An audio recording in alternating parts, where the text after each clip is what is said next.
So this is what mountain bike, trail bike of the year 2015 dream bike. It's the Yeti SB5C. It's the 5-inch version of the Yeti SB6C, which is what Jared Graves has been racing pretty successfully in the EWS in 2014. So perhaps the biggest story with the SB5C is the Switch Infinity Link, which is the new suspension system designed by Yeti in collaboration with Fox. Normally with the Yeti you find that they're very good pedalling bikes, but sometimes they suffer a little on square edged hits. The Infinity Switch Link is the evolution of the Switch Link. And what you have is a little shuttle on 2 Kashima coated stanchions hidden within the frame, which moves the main pivot of the bike up and down, not very much at all.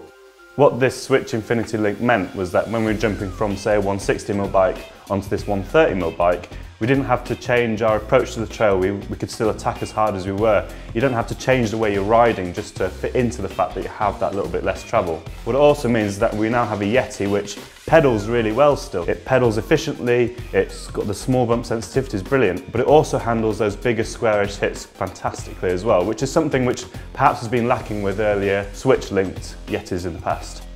So what we found with the Yeti SB5C is that it's a ridiculously fast bike. You can batter it over rocks and roots and it's completely unfazed. Perhaps doesn't have the pop and verve of some bikes, but if you want to go fast, and ultimately that's what a lot of people want to do, this bike is one of the prime machines for doing that. So being a carbon Yeti, it might not surprise you that this isn't the cheapest bike around. In fact, it's £5,800.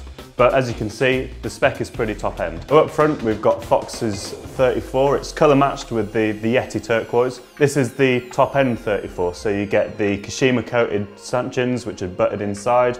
You get the lighter factory damper inside as well. And it's not just CTD, it's CTD adjust, so you can play with the settings in the trail setting on the fork. In the middle of the bike, you've got Fox's float CTD shock. It's got boost valve, it's got CTD adjust and Kashima coating. We've got SRAM's XO1 group set, XT brakes, Thompson finishing kit along with an Eastern Haven carbon bar. Even if you don't buy it as a full build, you can buy it frame only.